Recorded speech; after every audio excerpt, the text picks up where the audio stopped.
Rugby team. Team of us. Everyone in. Now you're welcome along. Much to discuss. The Pro 14 Interpros continue at the Aviva Stadium this weekend coming. Leinster-Ulster is at 7:35 on the Saturday.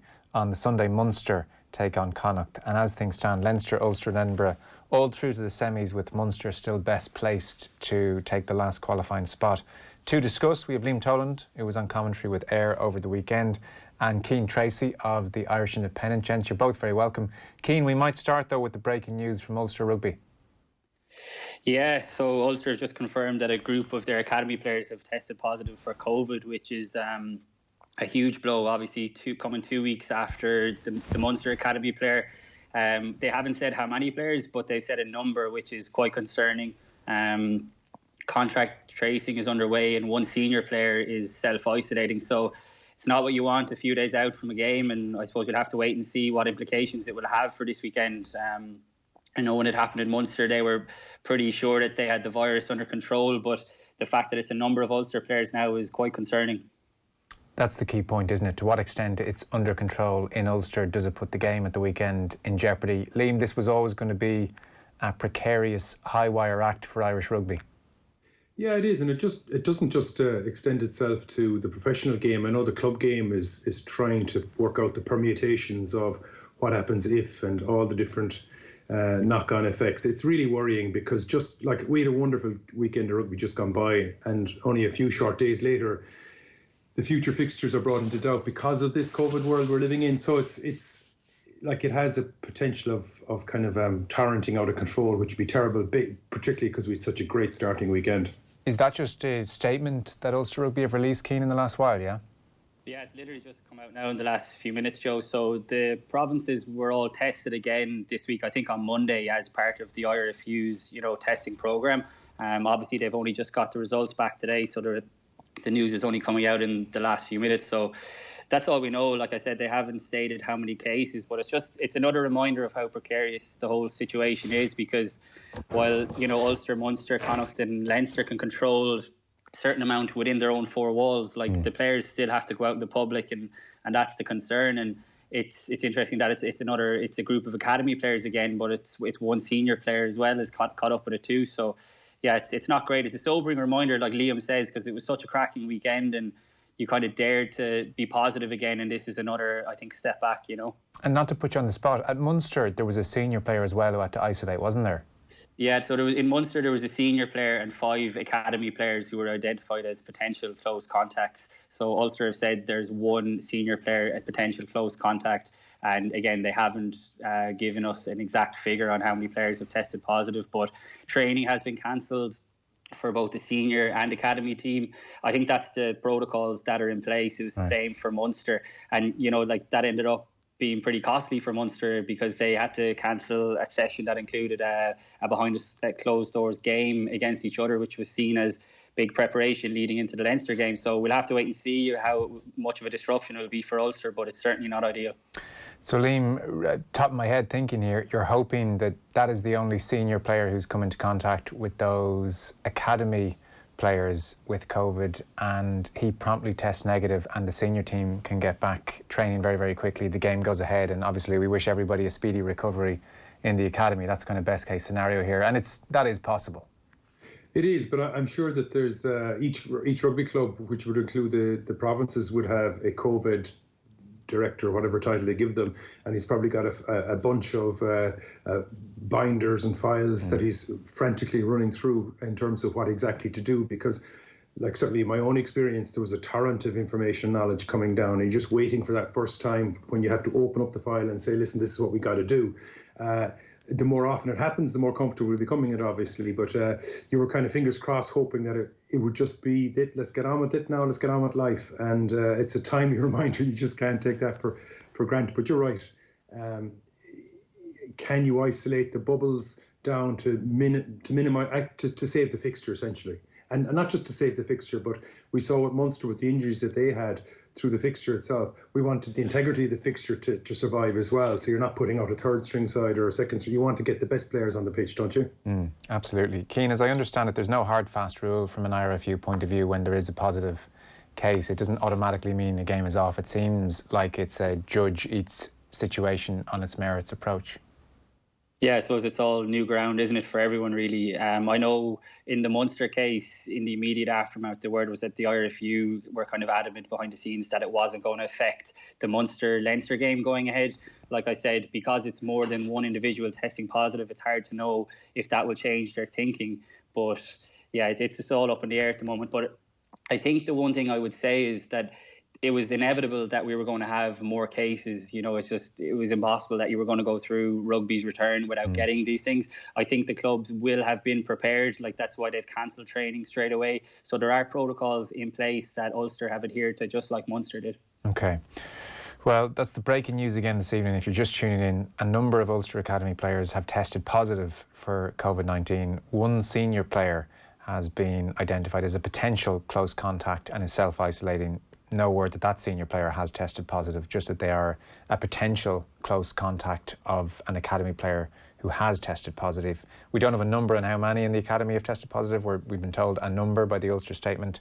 Training has been cancelled and the Public Health Authority have been notified. So that is where we are. And if we'd been talking even half an hour ago, Liam, I would come on far more cheery and said, geez, it's all gone very well. How was the Aviva experience for you? Kind of a conversation. How was the Aviva experience for you? Well, I suppose in a nutshell, it's always a privilege to be involved in fixtures like that, whether you're a player or working in the media or in the crowd. But Jeekus, the weekend was bizarre, because walking down Lansdowne Road, it was like Armageddon had just landed. There was no burger joints, there was no touts, there was no atmosphere, there was no crowds, no guards. And you just, I would say, without a shadow of a doubt, it was the cleanest, safest, least likely place you could pick up COVID in Western Europe, because I had to go through it, how many gates to get in, to eventually get in, and it was really well run. I'm not saying that to take the piss, I'm saying that as the reality. The one thing I did do is I packed a match day lunch, because there was nothing to be had. So it was like being in the killing fields in Jerry Knockan and back in the day, where there was no cups of tea or anything. So it was wonderful. For many, I was really looking forward to seeing the two South African World Cup winners playing. One lasted 7 minutes, the other played out, and I just loved the game, because my expectation was relatively low. For all the obvious reasons. It's a first game back, etc. And there were mistakes and there were errors, and there were certainly times where certain players stood out, and there was other times where units stood out, but no one really demanded the entire fixture. Like Johnny Sexton was fantastic in many ways. CJ Stander, if you took out his breakdown steals, would that have turned the tide in Leinster's favour to really go away? Because he was really, really important in slowing down the blue wave at several times. Lots of other players really shone. I thought Conor Murray had, during commentary, I was reflecting on it, how he had clearly has the maturity of all the Lions and Irish internationals and all the fixtures he's played in to ease his way into the performance. We saw the young Casey coming on like a million miles an hour.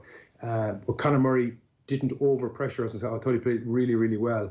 And he gave JJ Hanrahan a really good opportunity.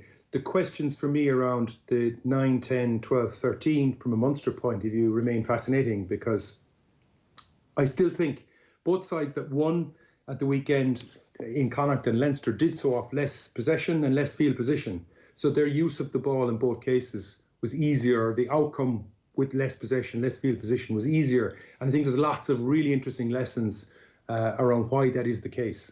Cian, what did you make of it in broad terms? Yeah, I'd probably echo a lot of what Liam said. I mean, you never take this job for granted, and it was a privilege really to be there. I mean, before you even get to the rugby itself, like, I just thought it was fascinating to see games, and be able to hear what was going on.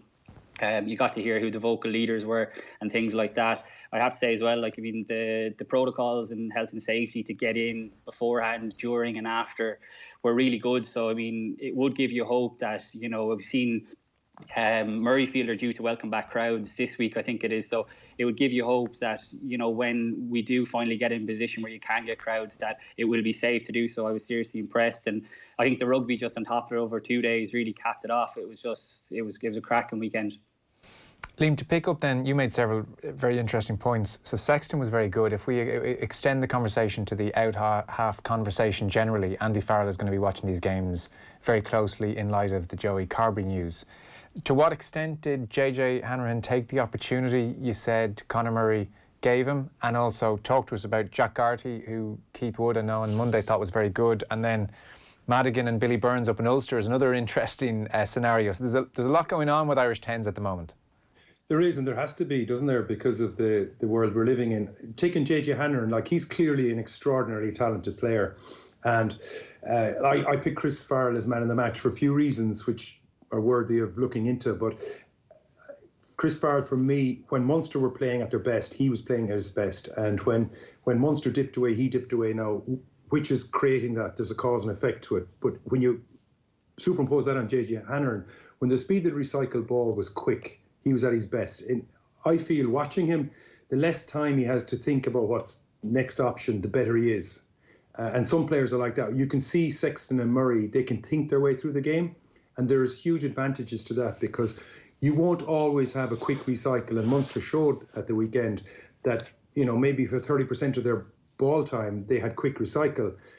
But for 70% they didn't. So what's a out half supposed to do during that period? And that's the piece that when I'm watching selfishly at a game like this, I'm watching what's JJ Hanrahan doing during that time, not necessarily when everything is going well, if that makes sense to you. And you layer in between that, you get Dialande, who's obviously a fresh new guy. You got Chris Farrell as well. So how much of those two centres, well, Dialande you'd forgive him because he's only getting to know the system, but how much leadership will ultimately be fed in from those two guys to JJ Hanrahan to help him control the fixture when the recycled ball isn't as quick as he can do it instinctively? That's the piece, I think, me personally watching him, that's the piece, if I was a back row player, that I'd be really interested in understanding, is he managing the fixture when all isn't going as quickly as we'd like to do? And I think he can do it. I'm not so sure he achieved that on Saturday in that sense. But it was wonderful, quick recycled ball. He was brilliant. Like the Keith Earls try, like Luke McGrath got a reasonable shot on him, but Earls did brilliantly well, and a lot of that came from JJ Hanrahan, the speedy ball. So a really good performance from Hanrahan. That question is just my own personal question mark over how he manages it, and how much leadership can come from the centres to help him do that. Because he's going to be the 10 for the season, isn't he? So it's an important part of the journey, and one we should keep a close eye on. Regarding McCarthy, it was brilliant to see him back. And like, I don't know these guys, how much of a kick in the shins it is if you have a poor patch of form, if your patch's form is for Ireland, etc. So it's just great to see him back playing. And again, it's really interesting to see Connacht's performance off less ball and less territory against Ulster, who are a good side, who I just don't think went into the fixture in the right mental space. But to see him play with the joie de vivre, it was great, and to see all the players playing off him as well. So really, really good. I've less about Burns at 10 in Ulster, and Ian Madigan obviously started not in 10. So they've a lot of answers to answer. Like the Ulster performance really was disappointing. Now, who you point fingers at, I think, is the group entirely didn't go into the fixture the way we would hope they would have done. I think this weekend they have a much greater challenge, because if they lose a second time, which is possible against Leinster, that's 2 losses in a row going into the semi-final against Edinburgh, and I think that would be very poor preparation for Dan McFarland and his team. Yeah. Keane, what are your thoughts on those various 10 options that Andy Farrell's going to have? We haven't mentioned Ross Byrne, obviously, as well, but given Sexton's age, there is obviously a gap to next man in. Who is next man in? I think it's hard to know, really. I think I'd like to see a bit more of Ross Byrne, but that's very hard when you have Sexton obviously there. And I thought Sexton was outstanding again. Just when you start asking these kind of questions, he delivers a huge performance. I thought JJ Hanrahan was very good. I still think there's elements of his game that, the nuts and bolts that really do need tidying up. I know it's harsh to say, but he did miss the kick to draw the game, and that's what the top out halves will be judged on. It was a very tough kick, but you got to nail those if you want to be talked about in Johnny Sexton's company. I think they're all very different out halves. Like that, the game on Sunday, the Connacht game, was an ideal game, I think, for Jack Carty, because he just thrives when he has that freedom to play running rugby, heads up rugby, and it was brilliant. It was Connacht at their absolute best, and when he gets the chance to play like that, it's all well and good. But that doesn't really translate to the international scene. I would suggest that Saturday's game between Leinster and Munster was much more like an international game than Sunday's was. It had a bit of a pre-season feel. Liam is right. I mean, Dan McFarlane was so scathing about his own players after the game, saying that, you know, the game had been over on the sofa the night before when Edinburgh had beaten Glasgow. So, look, Andy Farrell has plenty of options. I think even if you're to look at fullback, I think is another one that's going to be massively up for grabs. I didn't think Jordan Larmour did himself many favours at all. And it's interesting that Jacob Stockdale is now playing more often at 15. So I think coming into a really busy autumn period, there's actually several places, probably more than we thought, that are going to be up for grabs. Yeah, I'll ask you about Stockdale actually in a moment, Liam, but just on Connacht, Andy Friend is going to pick an entirely new 15 for the Munster game. They're back, you know, they've done all this training, all this work for 2 games, and then they'll head off again for pre-season, and we'll see them again in October. How would you sum up the season they've had, or the level of progress under Andy Friend? Well, they're not playing for silverware, so in that sense, it's a sense of disappointment. But you get a feeling there's an element of transition. Like, he's a number of players, is it 6, 7, 8 players have been are moving on at the end of this season. Yeah. So you get a sense that they're, like, the overwhelming evidence of Andy Friend, if you look at Jack Carty as an example, was they just seem to love playing rugby, and he seems to emphasise hugely that we've spoken about this a number of times, Joe. He seems to emphasise all the positives of how to play rugby. And I got a sense that he feels that his squad just quite isn't good enough to match that type of style of rugby for a start, and also the ability to play that type of rugby as well. So you can see he's making a number of changes, bringing in new players. So I think it's a sense of transition. I think they should be rightly disappointed on 40 points because they're a reasonable distance away from Leinster, for example, but they're not that far off getting into the semi-final stages. So even though it is a sense of transition, I think there's an awful lot. There's some really good quality players within the group within the group. So I would frame it as a sense of transition, and I think we should start to get a little impatient if it doesn't begin to kind of meet the results that in next season. Okay, you might pick up on Keane's point then. Jacob Stockdale, in the absence as much as anything of Will Addison, and maybe even at the behest of Andy Farrell, is spending plenty of time at 15. Jordan Larmour generally talked about as looking uncomfortable at the weekend to some extent or other. The 15 situation. Yeah, like, again, I was obviously at the game, the Leinster game. Now, we're seeing the evolution of the players, the Leinster players on the box kick, filling the field and giving, in Jordan Larmour's case, the much protections they possibly can to give him to field the ball. I just think, and maybe it's just the first game out, I think we don't have to be overly critical of him, I think, because it's the first game out. But his timing was at times was poor. In other words, he was jumping into space where the ball was never going to actually really land. And of course, we're well used to seeing Rob Kearney and many other players, Gervin Dempsey, so many players in the Leinster jersey just taken for granted that's doing. I think we could put down as a one-off. I think it's really interesting to see what Leo Cullen does. How does he support this? Because if he starts chopping and changing, I think it could set Larmour into a negative place over time. I think we should look at it as a one-off. The problem is that Saracens were watching as well, as are other teams that Leinster are going to be playing against in coming times. And that's the difficulty, something you need to get right. Now, from a law point of view, the Leinster players were filling into that area.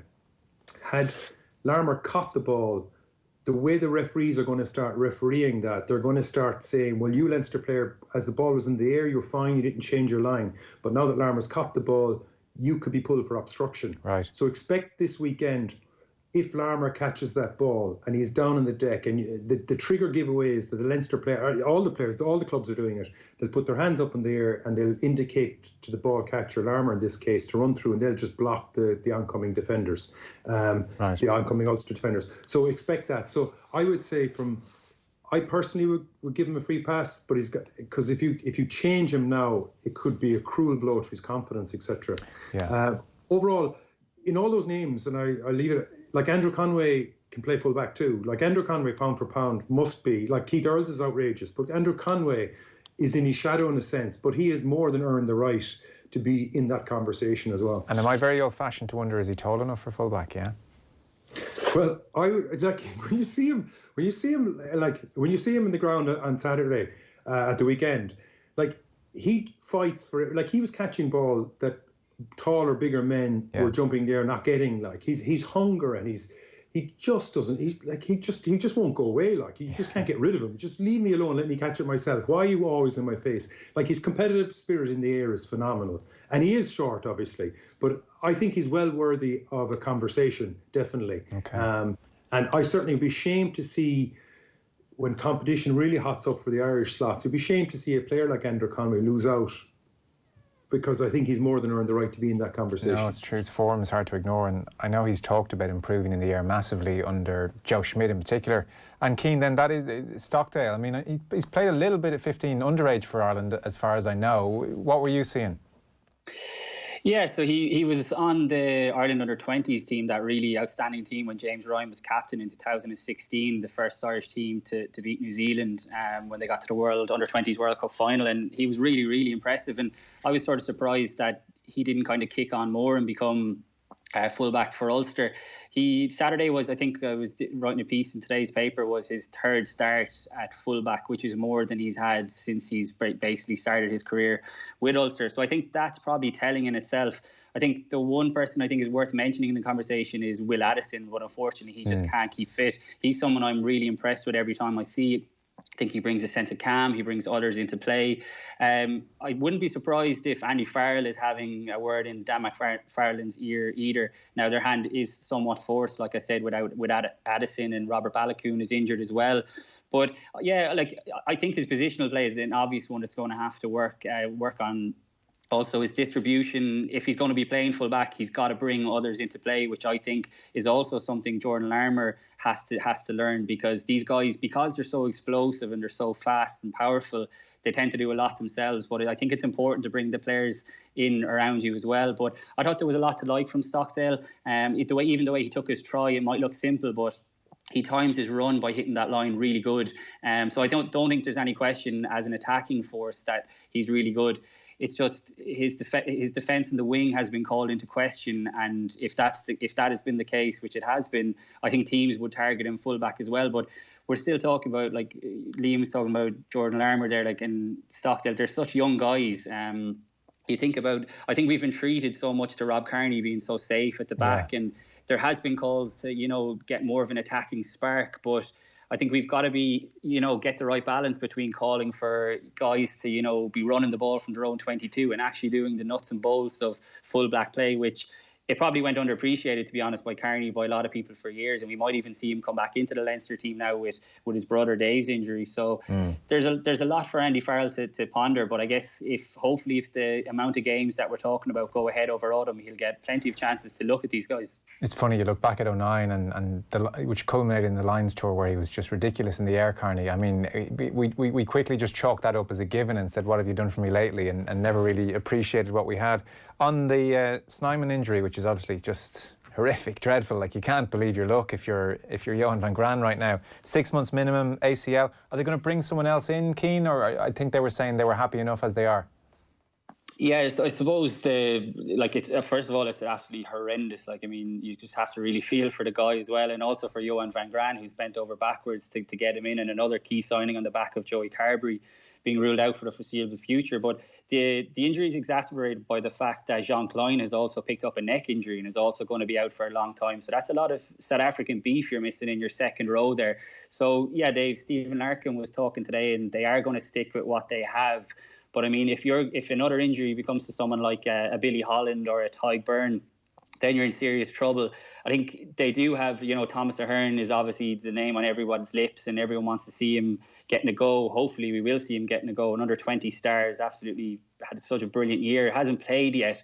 And I think, to be fair to Munster supporters, like, they want to see these guys coming through. There's a real thirst to see these academy guys, because there is a good bunch coming through right now. I think this weekend would be an ideal time to hopefully see Thomas Ahern on the bench. And I think it's worth mentioning, like, if Leo Cullen, and everyone talks about how good Leinster's system is, and we don't need to go over that, like, it's sensational what they do, but Leo Cullen would have known that RG Snyman was going to start last weekend, and he had absolutely no problem throwing a 21-year-old Ryan Baird in up against him, and he did really well. Now, I know Baird is like a year older than Thomas Ahern, he's slightly ahead, but why not? Like, let's get a look at Thomas Ahern this weekend. You know, Munster should get the job done. Connacht are talking about making 15 changes. Why not have him on the bench and give him a chance to get to play at the Aviva? Yeah, true.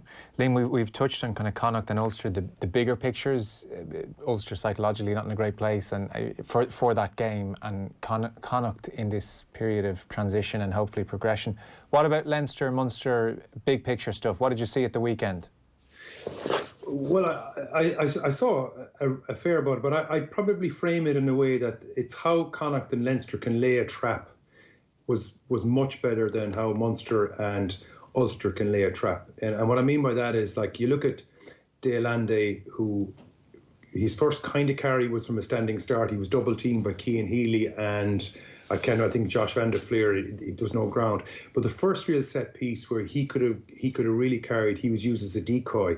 And I think that was disappointing, because I think if you look at when Leinster are at their best, they lay these traps all over the place that ultimately they can switch the position of the ball and they can attack down. And you saw the James Lowe try came from that, where Jonathan Sexton slips down the blind side. He's a quality young second row, and then James Lowe to finish off. Great hands, 3v2, and they converted and away you go.